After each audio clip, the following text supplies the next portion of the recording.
Assalamu alaikum warahmatullahi wabarakatuh, brothers and sisters out there. This is another episode Walaikum of Hard salam. Talk, and I am joined by our beloved brother and sister, uh, brother Abi and sister Fatima. Assalamu alaikum. How are you both? Walaikum salam wa rahmatullahi wa barakatuh, brother. Thank you very much. Alhamdulillah, very well, thank you. Walaikum salam. Same here, doing well. Hope you guys are too. This is going to be a tasty one. Very. Straight away, the Straight. menu has been set. The spices are on it. It's marinated. Brothers and sisters, This is it's Sister gonna be Fatima's tasty. topic. Come on. Well, it's Alhamdulillah. yeah. All right. Well, Fantastic. Let's go for gold. complicated. Let's get complicated. Let's get complicated. And, Absolutely. we're going to start basic complication, and then inshallah we might get even more complicated as the stream goes on. But the topic, brothers and sisters, Inshallah. is complex marriages and relationships. And sort of before the actual stream started, we wanted to kind of just, we were having an internal talk as to what a complex marriage is, what is complicated. I know there's Facebook statuses, where it's single, married, or it's complicated.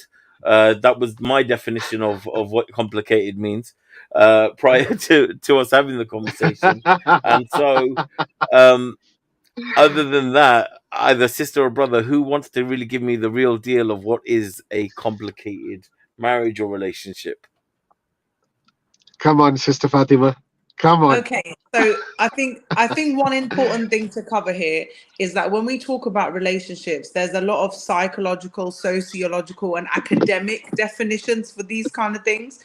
But in this particular case, we're discussing the complicated relationship where people don't see eye to eye, are unable to get to that point of communication. So then everything else in the relationship automatically starts falling apart. So I think that's perfect. the I think that's a great one. We're going to be focused on. Yeah, I think so as well. I think that's the main aim of this podcast today is exactly what you've just stated. I think that's a very good definition, and I think we should kick off with that. So, Bismillah, Sister Fatima, come on, let's have some of the tasty stuff. Yeah, well, so I mean, I'm very much a go back in time person when it comes to things like this. And I think sometimes, even though you can have a really good understanding in the beginning and you can iron all these things out, I don't think complicated phases in marriages are unavoidable. I think it's seasonal. And I think whoever it is, even if you think you're, going around the roundabout and ring a roses right now in your relationship, it will come to a point where it gets complicated because human beings are so layered. We can't always decide what phase the other person's going to be in. Yes. What do you think actually kicks it off, sister? Well, let me put you into a scenario. Let me put you into a scenario. Okay, let me put you into a scenario. I think maybe a scenario would actually help quite well. Yeah. Let's say for example, in this day and age, I'm not talking about yesteryear, I'm talking about today. In today's era, a lot of young couples, middle-aged couples, they have a dating phase first. And then they decide after a while that they are so much in love and they want to now get married.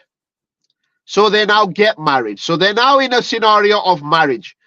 So now, what do you think really kicks off that complication during that marriage or dating phase? Well, the complication starts, in my opinion, majority of the time with because that dating phase, we use loosely because we're Muslims here, but absolutely that scenario is not done adequately.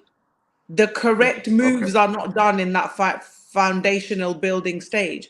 So naturally, when you go into real life, when all the parties are over and the nice clothes are over and you're back at work again, it starts getting Yes. complicated because a lot of the time young couples don't really discuss all the ins and outs of it.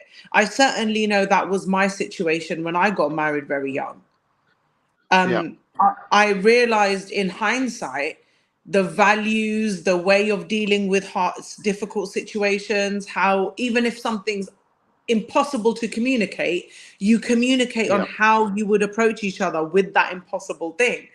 But I know a Yeah. lot of young couples don't do that. So yeah, when they do get married and real life hits them, then it feels very overwhelming because they haven't discussed how they would tackle those topics. You've hit, for me, I think you've hit a very important stage of a relationship. Now, I know that we need to be very cautious of how we explain this because we are Muslim. We have quite a few non-Muslim followers as well. Hence, obviously, I bring in the dating phase. Um, Well, that's what it I is. think, Premarital yeah, getting to and know each other. It's fine to call it absolutely, that. Yeah. yes, yes. So, if we go back to that dating stage, do you feel that during that stage, either the male or the female tend to give up so many false promises during that stage because they're in a phase of love or lust? And I think that's where maybe the complication starts.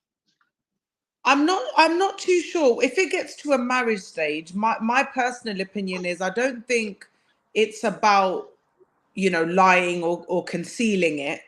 I think it's more Yeah. about running away with the excitement of the situation. So then it's oversight Yes. Yes. more than it's lying. Yes. Because I think if it's lying, That's right. majority of the time you don't get to the marriage stage. It usually Yes. stops before that. But if you've decided to make that leap, I think it's an oversight on a lot of people's part because, we're just taught how to survive growing up. As long as Sure. you're alive and your mortgage is paid, you're Yeah. doing good. I Yes. think I Now, just want to yeah. interject at that point. Just a few caveats because Fantastic. he said love or lust, and sometimes I think there's one part of that is the getting to know you phase where someone isn't necessarily presenting their authentic self, and that can Yes. be through comfort or whether someone's just trying to show, and again it could be even on sisters parts where they're not showing their authentic self, they're presenting something in a short space of time and thinking I can just hook this now, and it may be from the brother side of things also. I have generally haven't seen Absolutely. brothers trying to jump into marriage as straight away as maybe I've seen as some sisters have, where they want to maybe present or withhold certain elements of themselves um, Yeah. in a quick manner and then just jump into the marriage phase of things. Now, whether that is because of how these things are set up, on the dating, getting to know, you know, how you're meeting, is it by apps, and I think we also need to discuss Yes. also in this modern day, apps are out there, for Muslims also, and how Yes. those sort of early exchanges go. And again, there will be some people where you do have some sort of direct contact with somebody, or there is a Meram or, Wali, or there's someone on behalf making a profile on behalf of somebody. So I think there's that little Yes. element also that it's not necessarily just the love or lust. It can be that also caveat where there's an apprehension to bring forth your full self, and also leads me to, and Yes. if we're talking about time period also, what do you think is a sufficient a period of time, or is it quality over quantity? Also, is that the growth of the complication? So I'd like to say something about what you said about the presenting yourself forward. Now, to anyone who's listening, that is the exact recipe to end up in the type of complicated marriage that we're talking about today. And I know that we're in a day and age where it may be difficult to be your fully authentic self because the illusion of choice is out there. So if you put your flaws in, in front, or your perceived flaws, you're afraid you might put people Yes. off. But actually, in the long run, what you end up doing is making home with someone who wasn't meant for you in the first place because you weren't completely honest, and you're basically building the road to this type of Yeah. complicated, disastrous marriage, because you go right to the peak of the mountain of problems. You don't slowly work your way up because you had a good foundation. And then, sorry, brother, what did you say about the dating apps? Well, also how people are initially getting in contact with each other, because brother also Yeah, mentioned like dating for not, but I wanted to also say that even within the Muslim world or community, then we Yes. have these dating apps also. So then it's based on Yes. profiles, and again, someone's putting forward their best profile. They're not necessarily talking about their flaws or what's going. And I think also we've got this very swipe culture. Like every year you're getting your upgrade.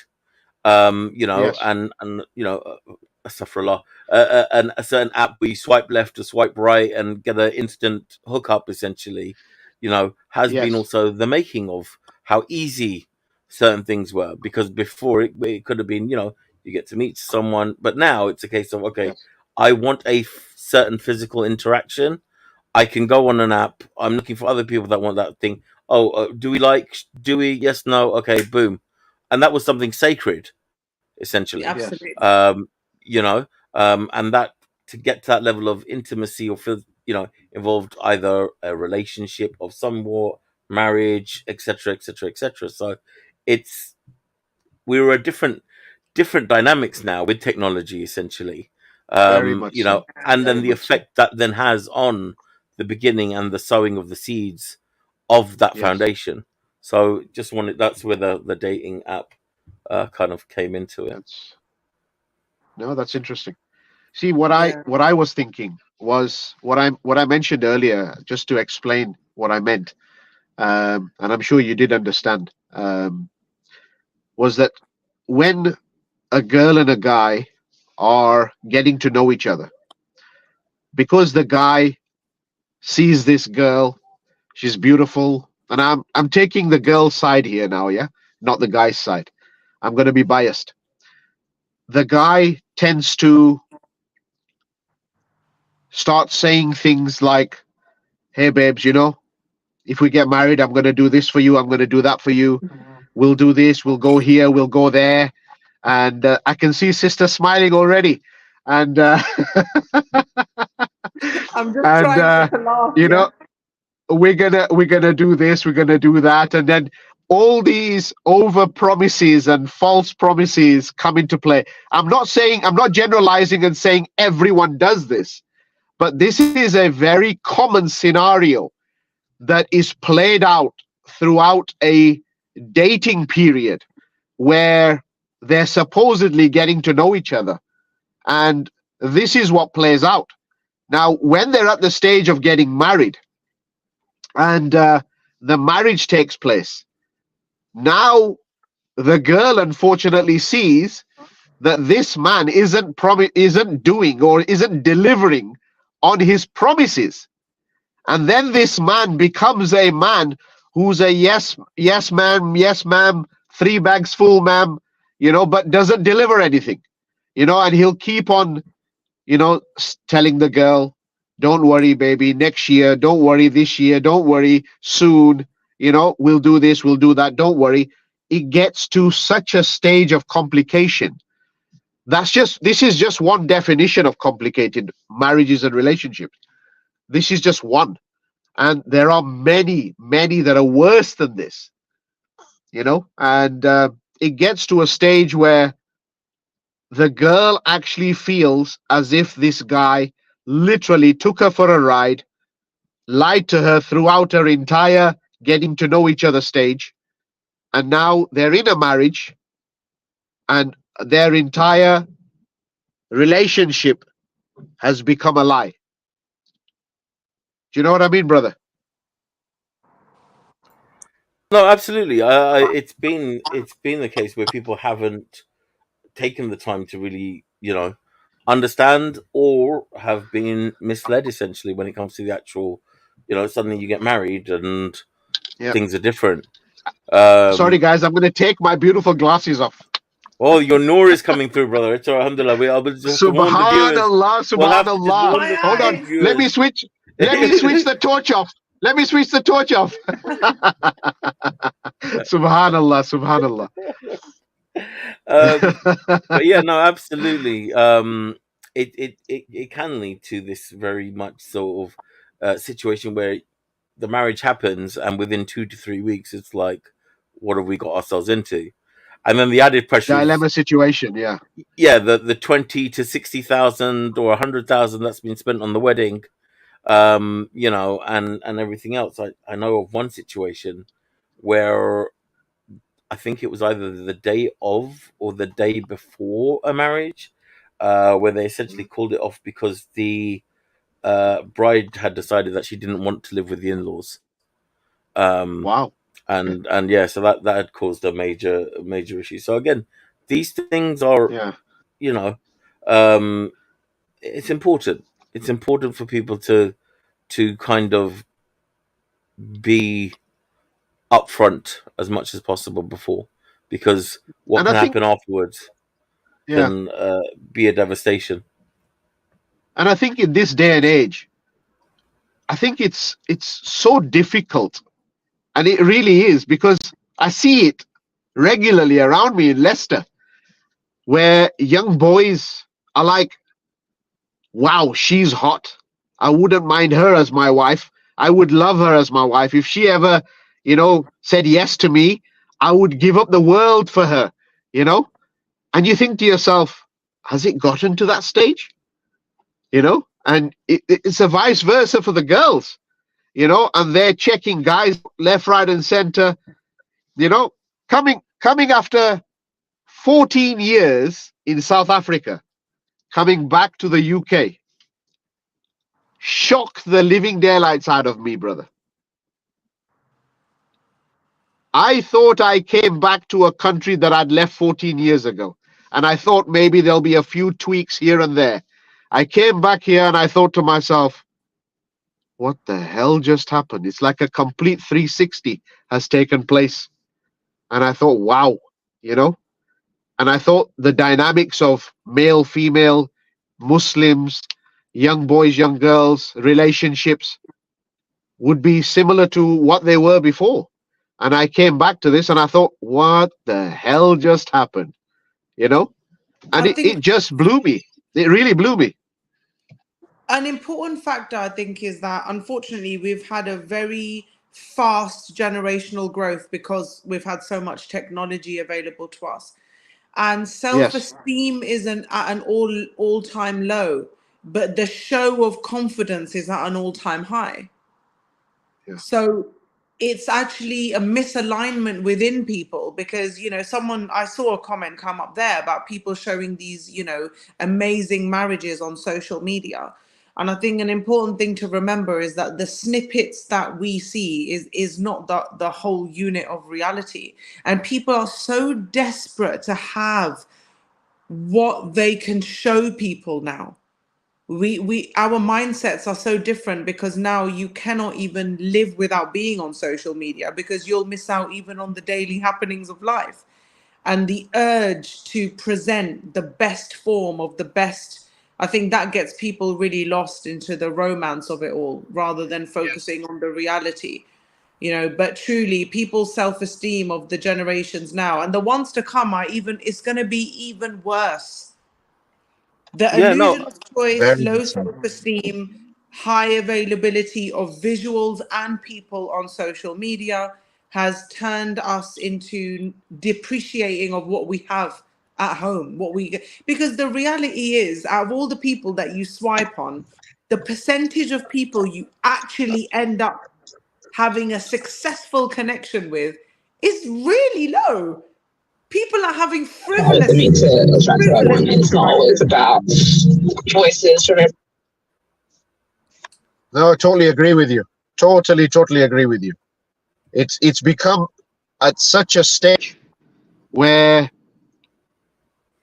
you don't know whether you're coming or going. And like brother mentioned earlier with regards to the Muslim apps, it's these apps are at such a stage where, like you said, you're flicking side to side. Ooh, she's nice. Ooh, he's hot. Ooh, wow, he's got a good body.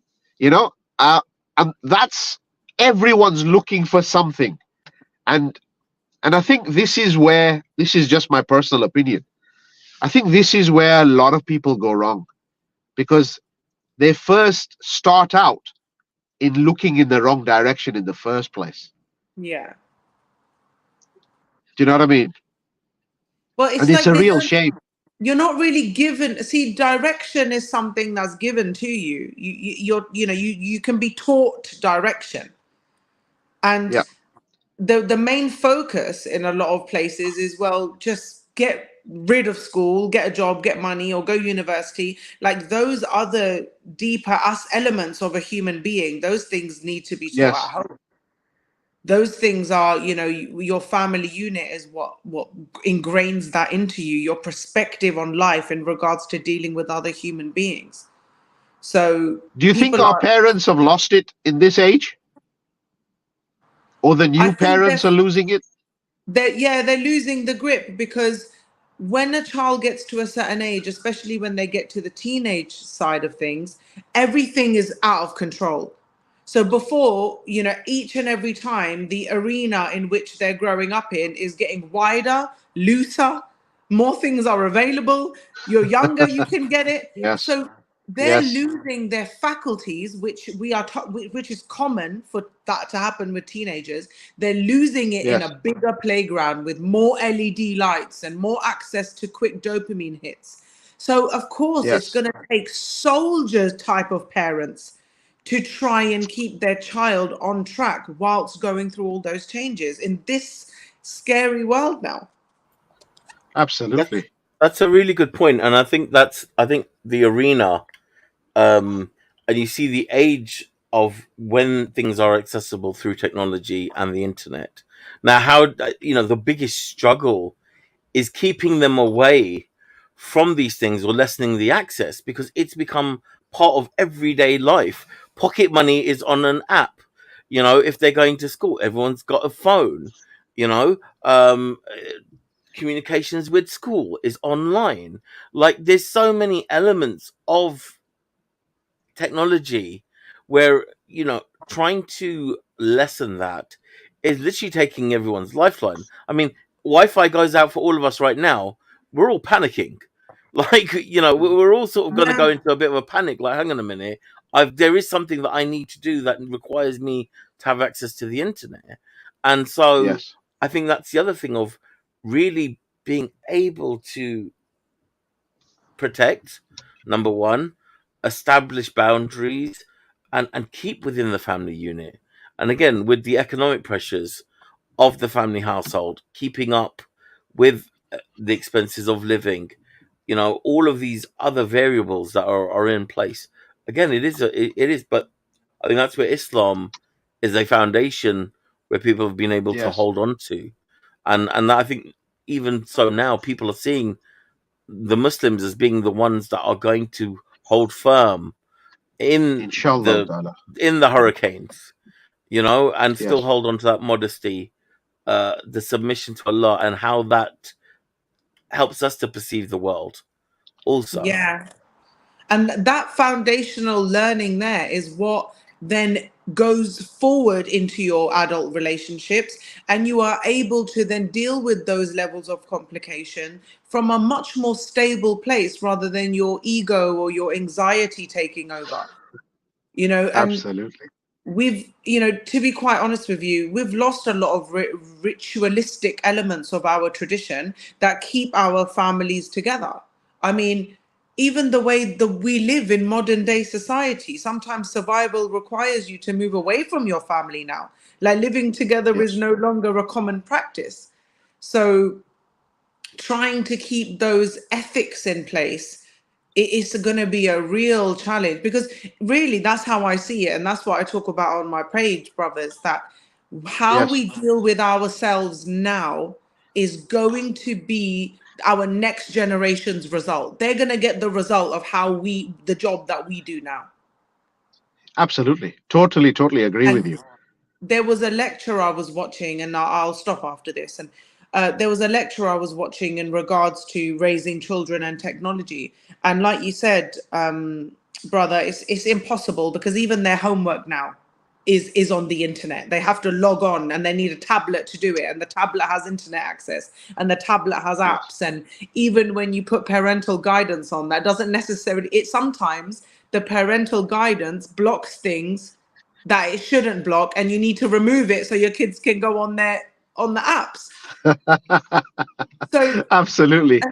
essentially what this lecture was covering is that the importance should be put on the household and the foundational learnings of the child to control their mental state and put things in perspective for them on a regular basis. So that involves having ritualized activities like regular family dinners, open discussion without judgment, people being able to share their opinions without feeling, oh, well, I'm only a kid, or, even when a teenager does say something a bit out there, it's our job as the adults of the house to reframe the perspective of that. Okay, why did you say that?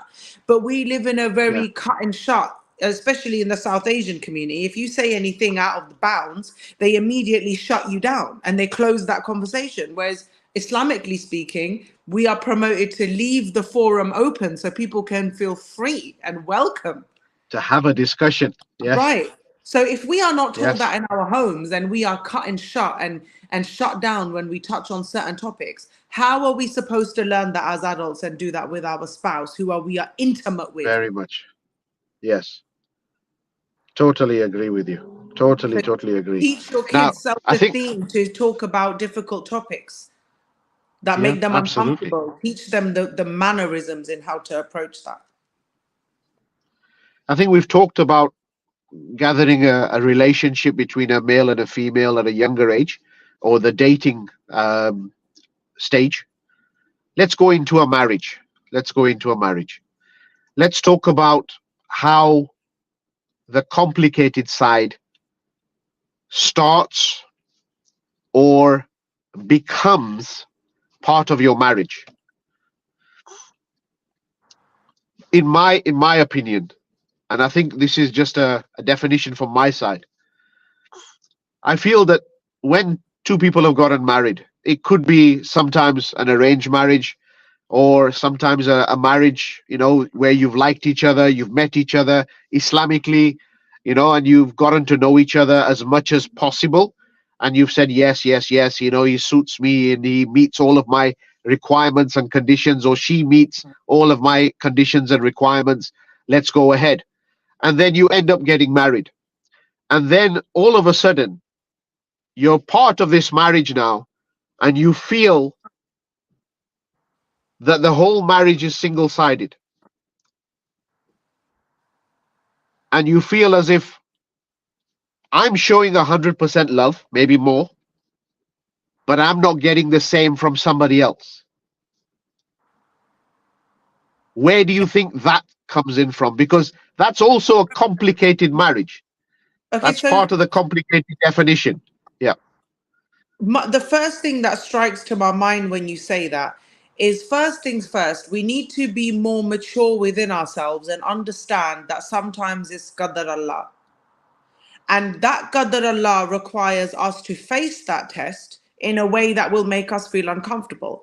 Just because we decided we are unloved does not mean that person is not loving you.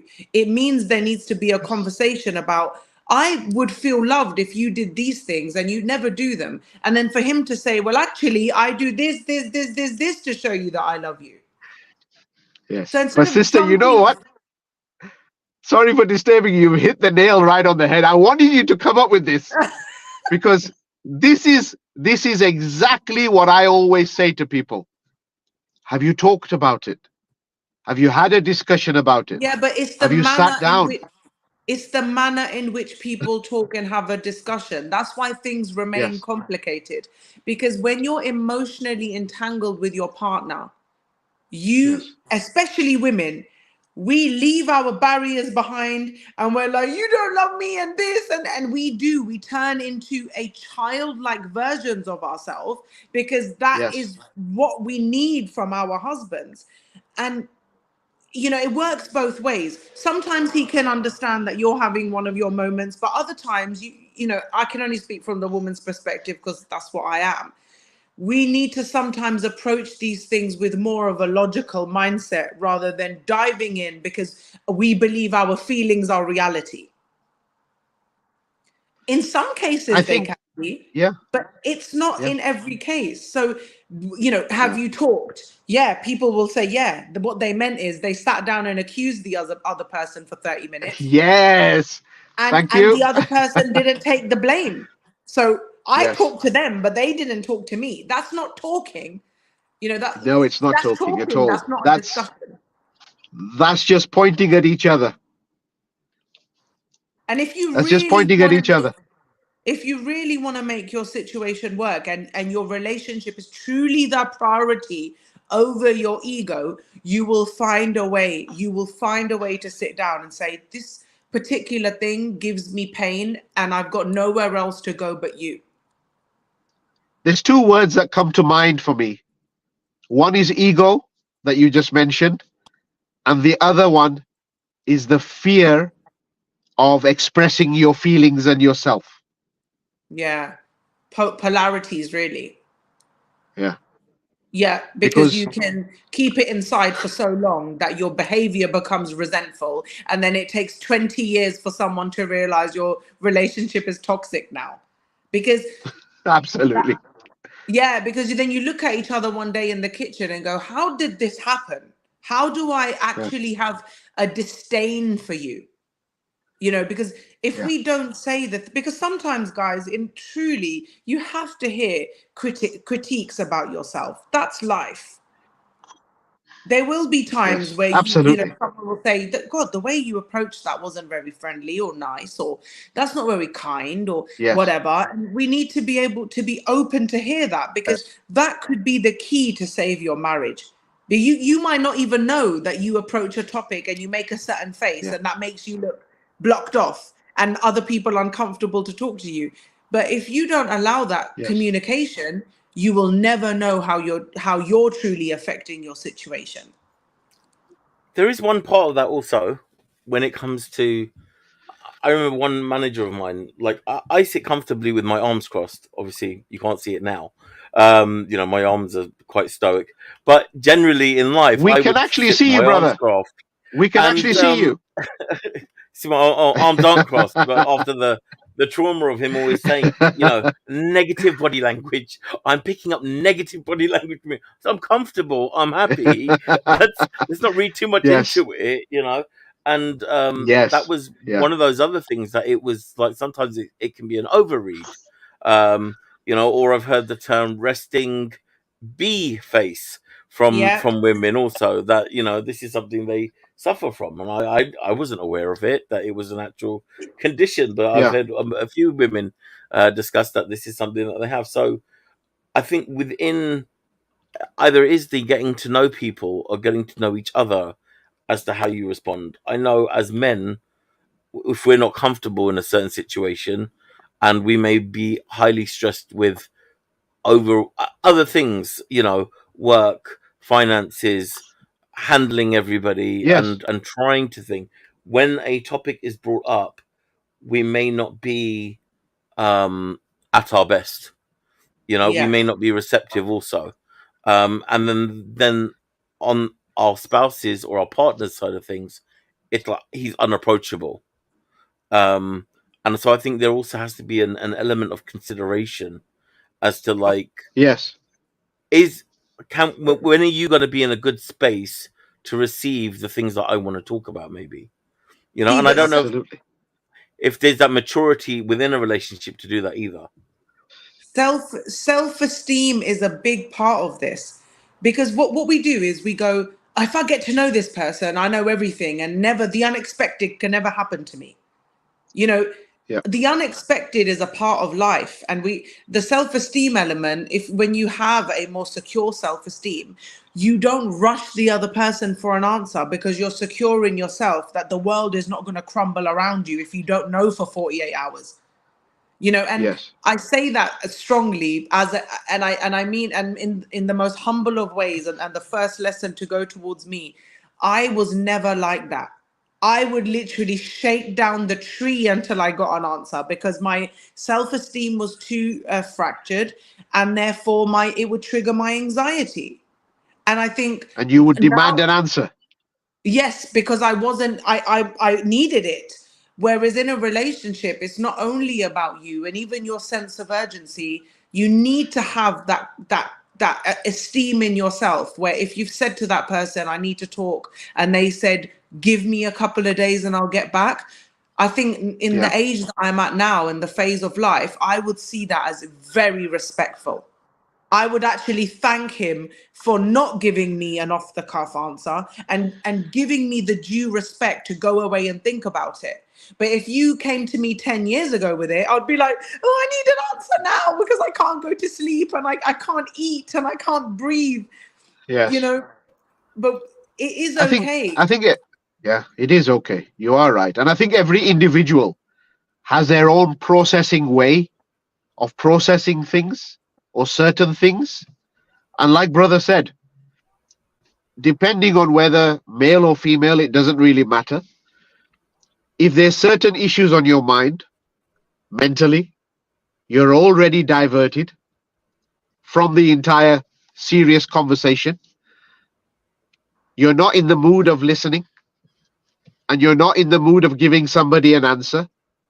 And the answer that does normally come out of your mouth is probably the worst answer you could ever give in a situation like that. And this is where, like you said earlier, you would rather have somebody turn around and say to you respectfully, babes, I'm not really in a good mood. Can you please give me 2, 3 days where I can think about it and process what you're saying, and then maybe come back to you and we can have this discussion at a later stage? I would rather have someone do that to me. See, I, men and women are psychologically built very differently. Women are able to Phew. access their emotional receptors within 2.2 of a second. If you want to get emotional with us, we're like, bam, I'm ready. And Oh my word. there's a lack of education and understanding. But it's that men and women are biologically set up very differently, and women, Yeah. we have a quick emotional response because essentially we are biologically baby makers, so we need to have a sensitive biological response, otherwise how is that baby going to survive? But Yes. men's response time and view of life, I know it comes with experience, but it can also come with patience and being taught that actually a guy taking time to think about his answer is showing you respect. A guy that says whatever he wants from his mouth without even thinking about how he's going to hurt you, that's actually a lack of respect. And if you push him towards giving you an answer, you will always get the wrong one. So you if someone asks for time, it is your duty to give it to them. I Out of think also respect. I think the other thing is on the male side of things that if you do get that time, you make sure that when it's time that you come back to it. If you divert and divert and Perfect. divert, then it doesn't work because the first time you do it Absolutely. and you don't show up when you're supposed to show up, then it just becomes a deflection tactic, and then that becomes Absolutely. Absolutely. unhealthy. So something that has the Very potential unhealthy. to be healthy can turn into something toxic and deflective and escalate. Complicated. Yeah, complicated. Yeah. Yes. Essentially, if I think the man Definitely. doesn't show up. in marriages, in life, it's impossible for a human being to be 100% consistent 100% of the time. I think we focus so much on how we're never going to have a problem in the future that we lose all our present faculties to face an issue because we're too busy in the future or in the past. Whereas if we just Yes. stayed present in the moment, we would see the problem individually for what it is, rather than connecting it with 100 other emotional triggers. You know, you've hit something very, very important. This is something else that is actually quite important in relationships. And you can interject whenever you feel like it, guys. I feel that we as human beings, or as parents, or as husband and wife, tend to always think about the future and live in the future. It's very, very rare that you find a relationship which is grounded and is sitting right now in the present time, ready to have today as your most beautiful day. You know, and it's very rare to actually find that in a relationship today. And I just feel that we as human beings, and I say this openly and loosely, I think we're losing our present by thinking about our future and allowing our past to affect us mentally, so that we're always thinking about our future, but we're never thinking about right now, today. And this brings me on to something that I always mention this, and I say this to a lot of people, that, you know, our Prophet Rasulullah sallallahu alaihi wasallam was explaining one day to his Sahabas that only think of 3 days in your life. One is yesterday. Know that yesterday is now gone, it's history. Today, if Allah opens your eyes, you have another opportunity today to make today a better day than yesterday. And then he says, don't think too much about tomorrow, because your eyes have not opened yet. But what do we do as human beings? We're already there 25 years down the line. We're already there. That's when we're going to be on our pension. That's when we're going to start going on holidays. This is when you're going to start doing this. When are you going to live your life that Allah has given you? When are you going to enjoy your relationship between a husband and a wife and your children, of course? But you don't think about that, you see. You have this complicated situation that you're in, that it could be one-sided, or it could be both parents thinking about the future and losing out on their children. And not Yeah, just a relationship between a mother and a father. yeah. This is how complicated our relationships are today. You know, we don't think about the today. Psychologically speaking, and this is like from academic papers that I've read, the human brain is predisposed for our survival. That's what it's Yes. there for. If you sat there and said, I wonder what my next thought is going to be, you'd be baffled, because your brain is actually like a warning center. You use your brain, but your brain also has its own frequency that it runs on, and it just lets you know. Make sure you eat, make sure you drink something. Oh, you might lose the roof over your head. You need to buy shopping, otherwise your kids aren't going to eat. That faculty in itself needs managing, and it kind of wraps around everything we were saying, that if you're taught at younger age how to manage those faculties and how to stay present, then you might be able to successfully implement that more often in your life than not. But to put that in life as an expectation of the next status quo, like, oh, I'm just going to learn to stay present and now I'm going to stay present permanently, is a really like unrealistic thing. We need to strive for presence, in my opinion, and then warn each other in the family home, like, dude, you're panicking too Yes. much about that. Let's bring ourselves back to the current moment. And that's what relationships are about. It's not, I need you to act like this. It's about going through that daily motion and refining both everyone involved, the partners, the children, everyone's refining along the way, learning and building along the way. And we shouldn't be so hard on ourselves, but we should be more disciplined with how we try to stay present. How do you think the actual previous generation coped? They ignored it. See, people That's a think the good previous point. people, people in the previous generation, sorry, as you referred to the previous generation, I get a lot of comments on my Yes. TikTok. Oh, previous generation didn't have these problems. Previous generation weren't doing this and that. Yes, they were. They just refused to discuss it. They refused to bring it to the table to be open forum. And Yes. unfortunately, the world of social media has taken that choice away from people now. So now we have to talk Wow. about it, because the true ignorance of these deep matters has led to clinical depression and a lot more other illnesses. Within So, children from those type of families. those adults and the children, we're already That's okay. complicated creatures, and then when you're brushing everything under the carpet all the time, then you become an adult, Yes. and real life hits you, and your mummy and daddy can't save you. They can't enter the room and fix the situation for you. That's when it hits Yeah. you really hard, and by then you're 20 years old and it's too late. You're a mess. Wow. So No, absolutely. it's very I crucial think there's that we also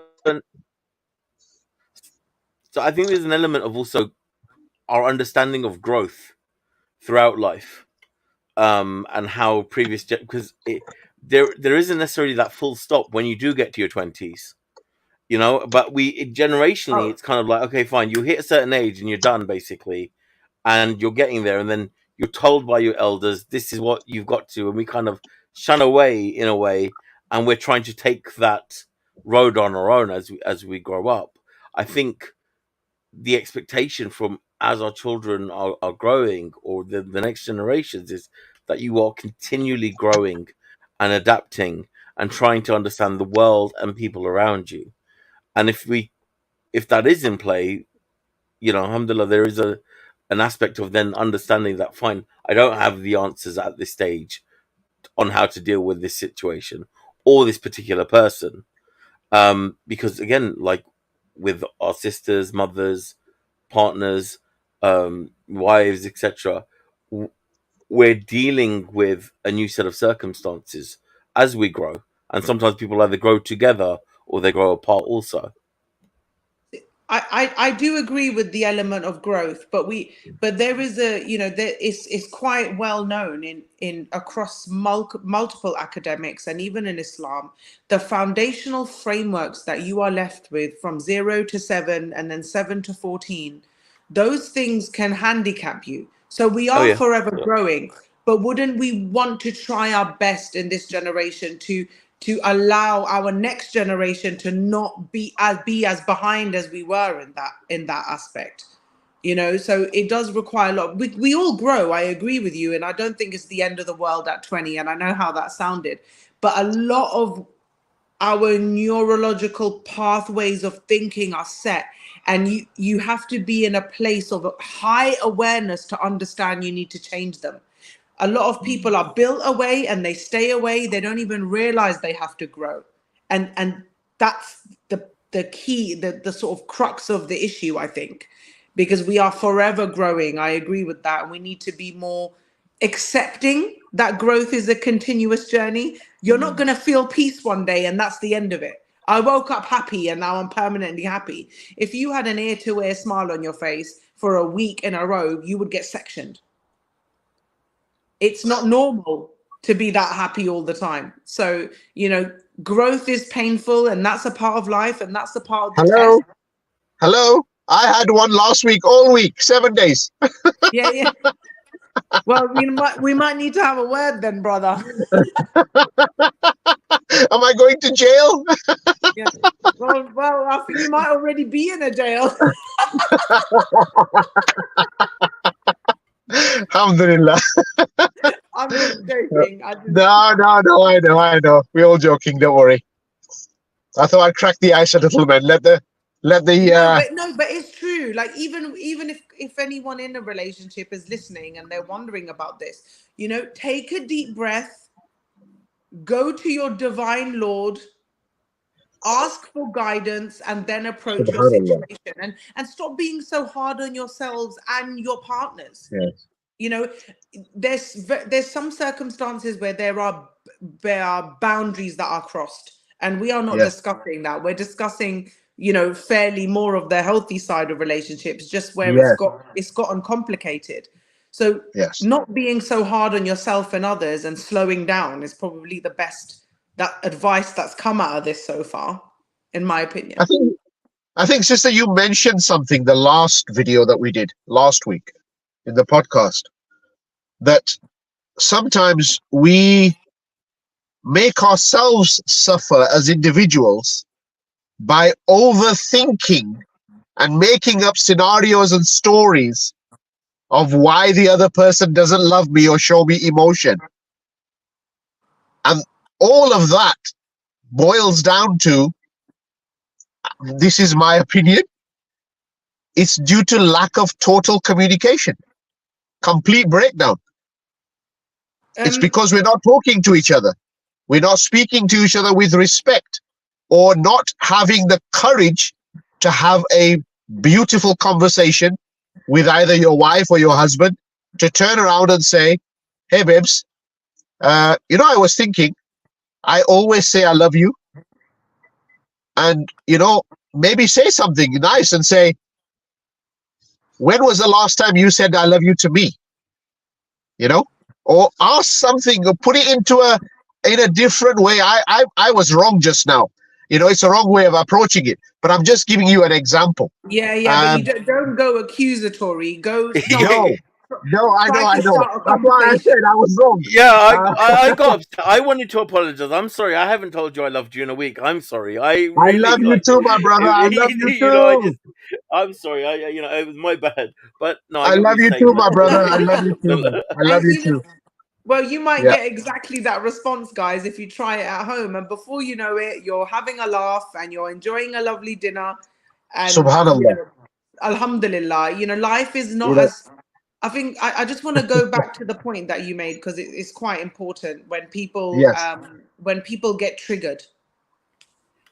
Now, it's quite commonly known now that those triggers are sort of bred in our childhood time, and they're stuffed deep inside your subconscious, and you don't even know they're there half the time until you're really pushed. And sometimes the other person is not really pushing you, but you felt Yeah. pushed because you have an unseen wound.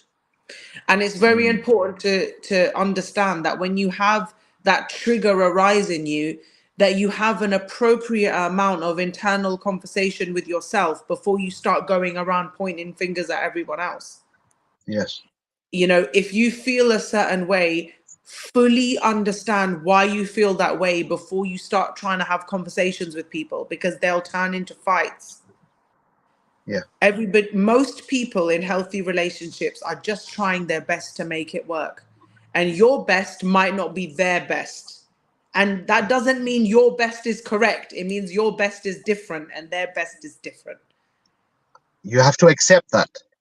You have to, because there's people go on about love languages all the time, and they say, oh, I just have one, when actually I was listening to a lecture, and our Nabi Hazrat Muhammad sallallahu alaihi wasallam, he used to exhibit love in all 5 love languages, but they gave actual examples rather than putting the terms on it. Subhanallah. So we restrict ourselves too much in the way we show love. Just be okay to love. When you hold your love back within yourself, it's like watching a plant in your house that's slowly getting dry, but you're stubborn. I'm not going to water it. Yeah. For some of the brothers out there, what are the 5 love languages, or the sisters even, because they may not even be aware. So Oh I my think that God. was an interesting. If we brought it up, So I think it's physical touch, words of affirmation, gift giving, and I've lost it after that. let's Google that one. We'll Yeah, Google Let's it. Google it. Let's Google it. We have the right Put to it, put Google, it by on the this. way, on this show. If there's nothing we don't know, then we can, Yeah. or we well, I forget, was or actually just looking for my other device and it's nowhere to be seen. Otherwise, I would have quickly. Sister, was that the secret one? I've actually got 3 phones. Oh That's my word. yeah. MashaAllah. I have a work phone and then my phone and then another phone. But we won't talk about that. We're on live How here. complicated of a situation is that one? Look, if I'm approached for marriage and he wants me to get rid of one phone, I'll throw it straight out the window. No problem at all. MashaAllah. okay. So You learn over time to not have such an ego about things. You so learn over time. Yeah, sorry. Go, brother, go. sorry. So Sheikh Google has intervened here. So we've got words of affirmation, acts of service, receiving Yeah, gifts, quality time, and physical touch. yeah. Oh, wow. But I find that interesting because actually all of those in different moments apply. I think, Yes. with the way that we read scientific papers, we're very much like, that's a fact and I must only be one of them. And we No. box ourselves up in our own mind. But, You can one be all time 5. you might be in the mood for one of the Yes. 5 in different moments in your life. And you Absolutely. should feel free to express that. Absolutely. Absolutely. And You know, guys, you if you're could not married, be. it's your Yeah, go on. sorry, just Sorry. if anyone married is listening, it's actually your duty to express these love languages. It is. It It is the is sunnah of our Rasulullah. it's your fard. It's your Yes. fard. Once you are in nikah with each other, it's your fard to ensure that not only you feel comfortable, the other person has to feel comfortable, even to say the most awkward things to you. It's your job to have that door open. Now, sister, I want to ask you a question. And brother, obviously, I want to ask you too. But mainly, Sister Fatima. This should be good. I think you'll probably understand this more than either myself or brother. How do you feel, or do you feel that at some times in a child's life, as they're growing up, they get told by their parents or their mother or father, you shouldn't show too much love? Do you feel that? Have you ever heard of that? So yes, You I shouldn't show have. too much love, otherwise they'll end up controlling you. Now, unfortunately, I think that can be a consequence of the cultural issues we have.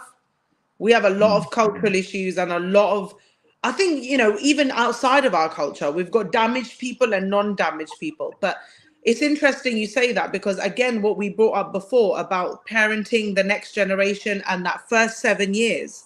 Yes. This is absolutely vital to make a child understand and to use the correct language.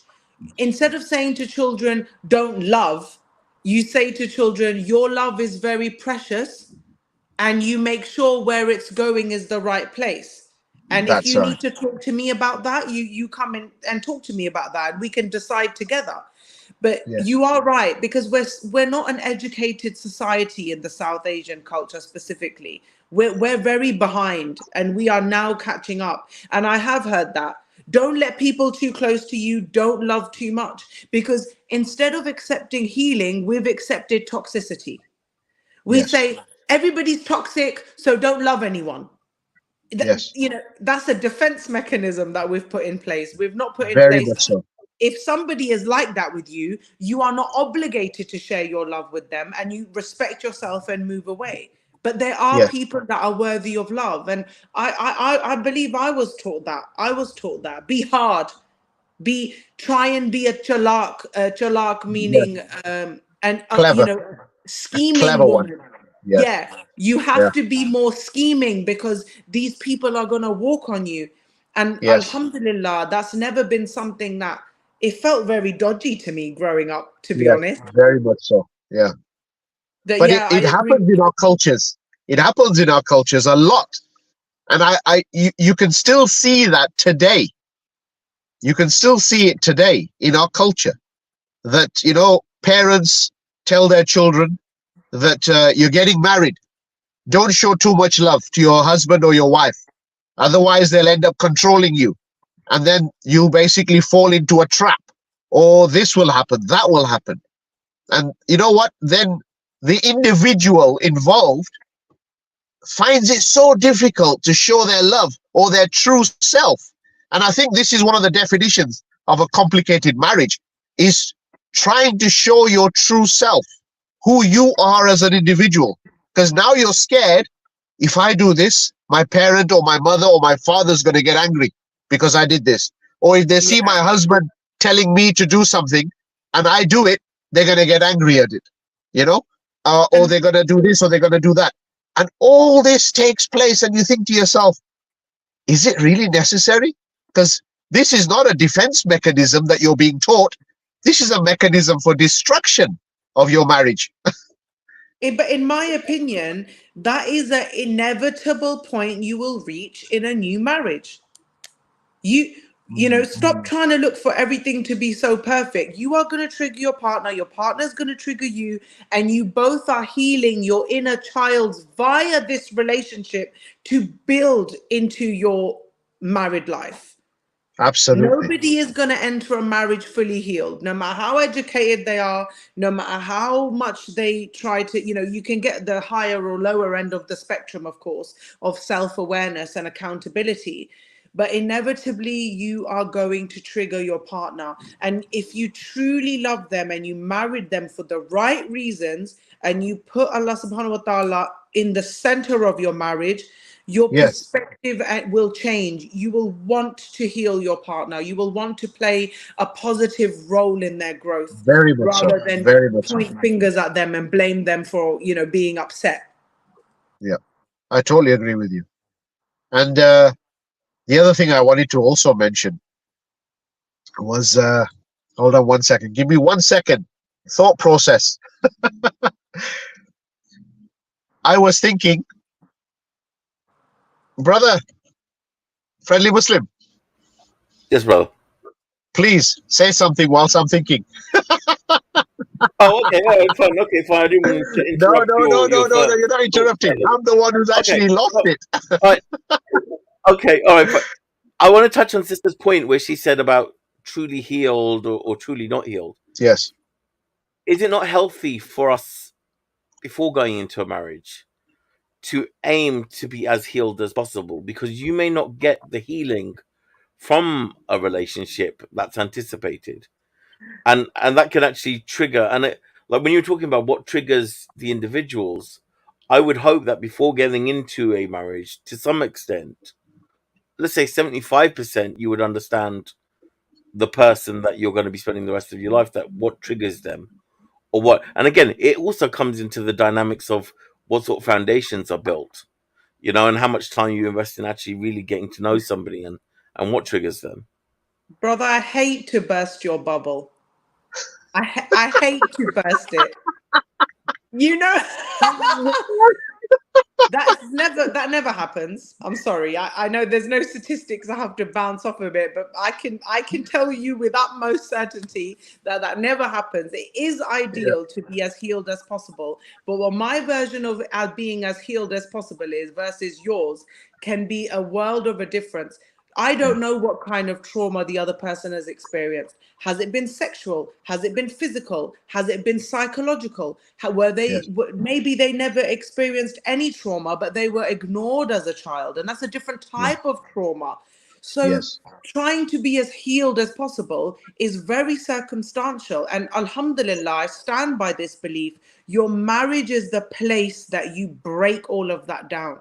And that is where you build that intertwining. Like you are, when you build that, when you heal with your partner, your spines become infused, and you become each other's. You know that the other, you just know I've got their back. That's what the true meaning, I've got their back.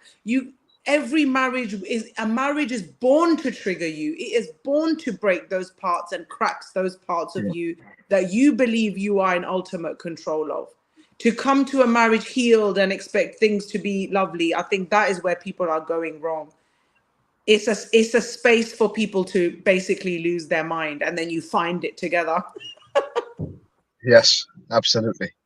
what I was going to say earlier, which I forgot. Sorry, I apologize for that.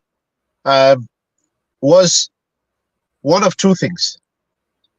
One, there's a lot of people out there that always say, and always they stand by it. They say that marriage is a compromise. For me, marriage is never a compromise. And there's a reason for that. And there's a reason why I say it. For me personally, and there is a psychological saying towards this as well, the word compromise is one of the most negative words that can be used. This is why I always say, if you're in a marriage and you start living under the same roof, this is where you start to learn about each other. This is where the adventure really starts. Oh yeah. And this The is good, where, the bad, and the ugly.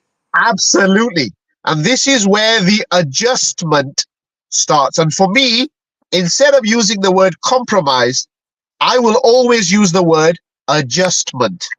And let me give you an example.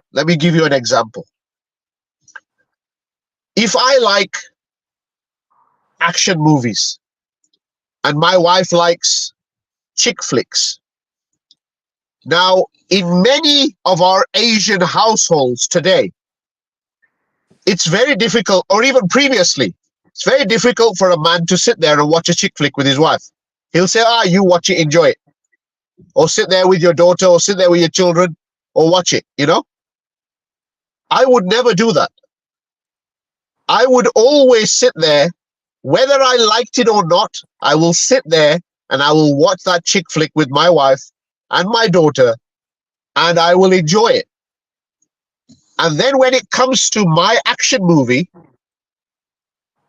my wife would say, I don't like action movies. I don't like the blood or the shooting. I totally understand that. Totally understand it. So what I would say is, babes, come sit with me for 10 minutes.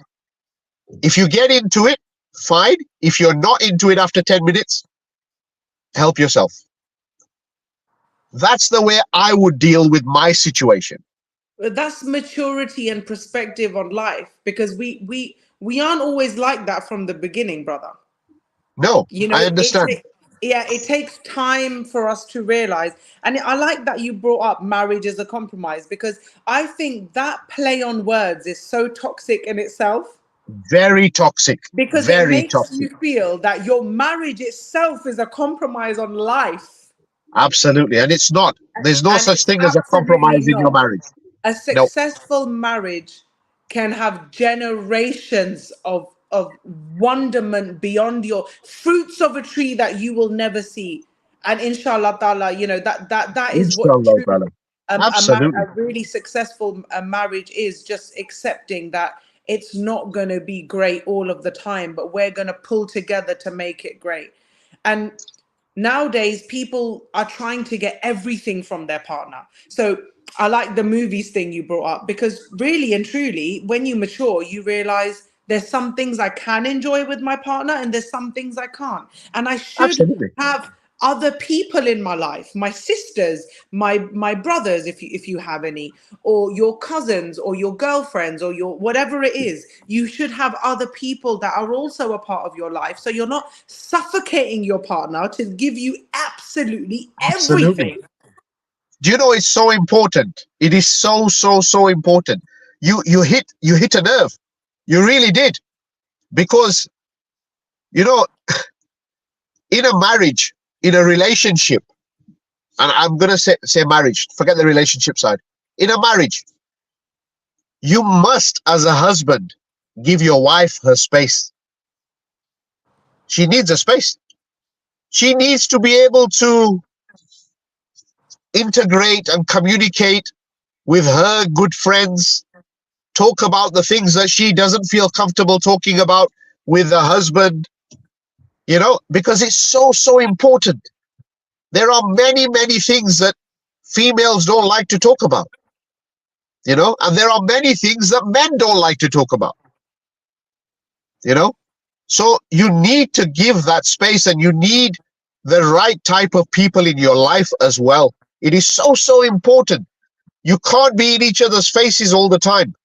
You Yeah, have to have that space. your spouse isn't a button that you press. Like when you go to a restaurant and you get the fizzy drink, the constant free refill.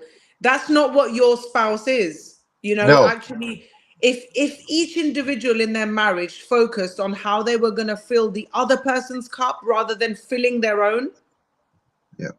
that is one of the most beautiful circumstances you can hope to achieve. And inshallah, Subhanallah. may Allah grant us all successful. Ameen.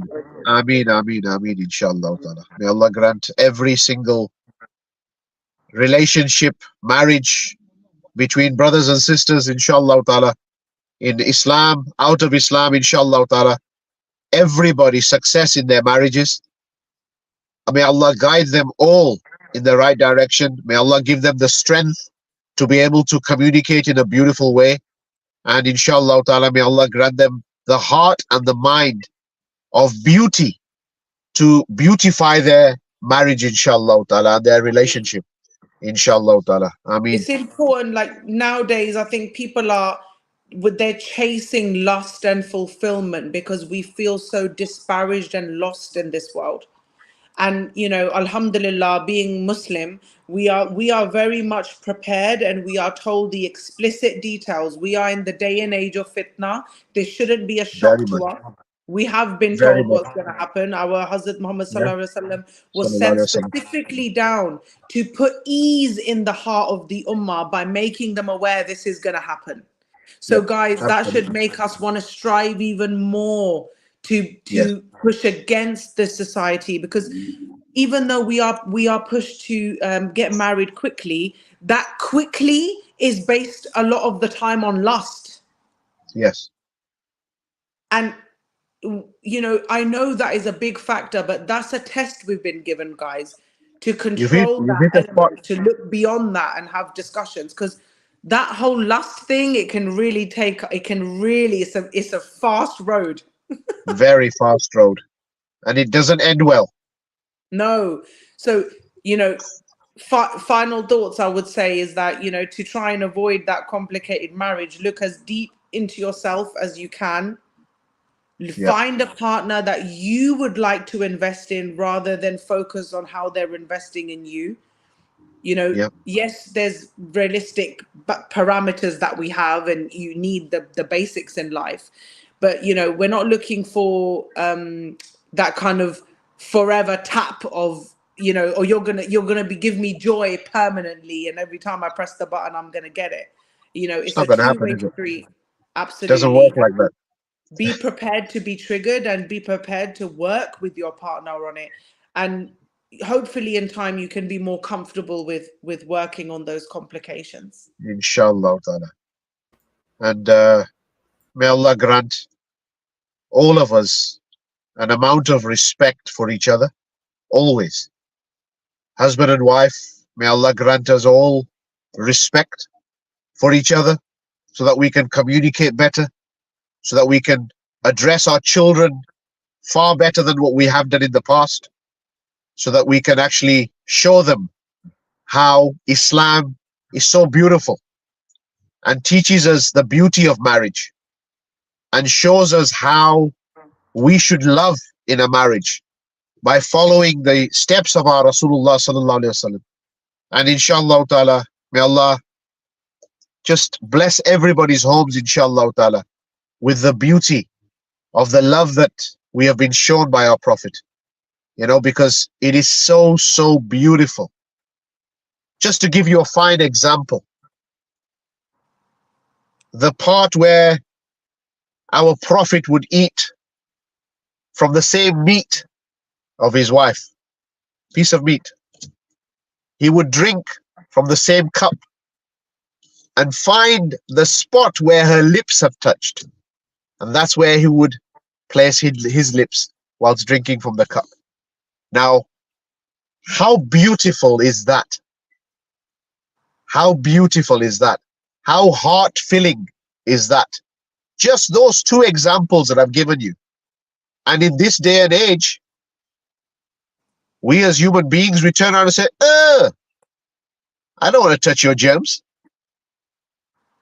Where were the germs at the time of our Prophet? There wasn't. It was just love. It was beautified in such a beautiful way, subhanallah. And I pray that Allah grants everybody this beautiful love in their lives, in their marriage, within their children's lives, inshallah ta'ala, and their futures as well. Ameen. Ameen. That's it from me. Amen. Subhanallah. Subhanallah, brother. Thank you, sister. Thank you, brother, for your wonderful inputs. We are coming to the end. We've had our final thoughts. And again, as we've done every episode, so much to unpack, so much more to dive into. But I think it gives us a taste of one subject and then propels us into the other one for the following week, inshallah. Definitely. But again, it's been great. Look out for the notifications, brothers and sisters. I think we're going live again tomorrow, Saturday, Sunday, and then there'll be more next week also. And brothers and sisters, if you can follow our brother and our sister on TikTok also, there's videos being posted, there's lives that take place also, and plenty of content on there also. So if you can we'll be posting up the links to the socials on there also. But as we wrap up, again, thank you so much, Jazakallah, brother and sister, and we will be back, inshallah, next week. Don't know what the topic is yet. Well, it's still in discussions. I'm sure it'll be as complicated. Use your imagination, people. It might Use be your imagination. even more complicated marriage and relationships. So we might add a no. Totally complicated. Yeah. We just need to call this series life. Subhanallah. Thank you so much, guys. It's been another great one. Jazakallah. Thank you so much, brother and sister. Jazakallah. Love you guys. Take care. Until the next one, from all of us. Inshallah. Have a wonderful evening, everybody. Inshallah.